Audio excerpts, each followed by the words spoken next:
ఈయన గారు ప్రముఖ హిందూ మత ప్రబోధకులు. వేల కోట్ల ఆశ్రమానికి అధిపతి. లక్షలాది మంది భక్తులు ఆయనకు ఉన్నారు. ఈ అవకాశాలను వినియోగించుకుని హిందూ మత ప్రబోధనలు చేసుకుంటే ఎవరికి ఎలాంటి ఇబ్బంది లేదు. కానీ ఈయన ప్రబోధనల పరిధిని దాటి తన వ్యక్తిగత అభిప్రాయాలను మాట్లాడి తరచూ వివాదాల్లోకి ఎక్కుతూ ఉంటారు. ఈ వీడియో చూడండి. అప్పుడు నీకు నువ్వు పంది మాంసం తిన్నావు అనుకో, పంది ఆలోచనలే వస్తాయండి మనలో, మనిషి ఆలోచన రావు. సారీ,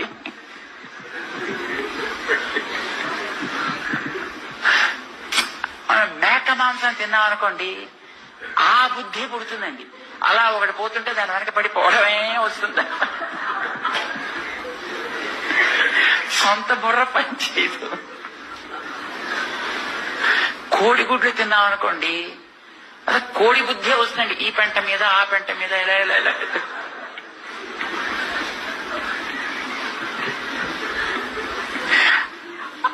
అందులో ఉండే ఏరుగు తినడమే.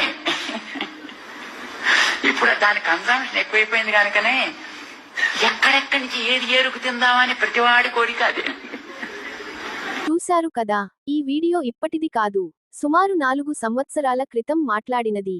అప్పట్లోనే వీరి పైన ట్రోలింగ్ నడిచింది. దేవుడు మతం పేరుతో చెబుతున్న విషయాలలో ఏదైనా లోపం కనిపిస్తే అది ఈ కాలానికి సరిపోదు కనుక చిన్న మార్పు చేసుకోండి అంటేనే మనోభావాల లొల్లి చేసే మహానుభావులు. భారతదేశంలో దాదాపు 90% మాంసాహారం తినే ప్రజలం మనోభావాలను తీవ్రంగా అవమానించడం జరిగింది. ఆయన చెప్పింది ప్రవచనములో భాగము కాదు, పరిశోధించి తీసుకొచ్చిన వాస్తవం కాదు.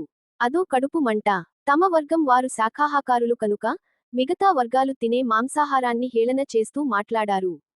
ఈయన కొన్ని వేల సంవత్సరాల క్రితం మతం మౌఢ్యం కాలంలో పుట్టి అక్కడే సెటిల్ అయిపోయిన భావజాలంలో బ్రతుకుతున్నాడు కనుక నేటి కాల పరిస్థితులు ఆయనకు తెలియవు. ఆయన వర్గంలోని వారు కూడా చాలా మంది మాంసాహారులు ఉన్న విషయం వారికి తెలియదు. ఏది ఏమైనా మత ప్రవచనాలు బోధిస్తున్న మఠాధిపతికి ఇంత అసూయ ఉండకూడదు. మిత్రులారా, దయచేసి సబ్స్క్రైబ్, లైక్, కామెంట్, షేర్ చేయండి.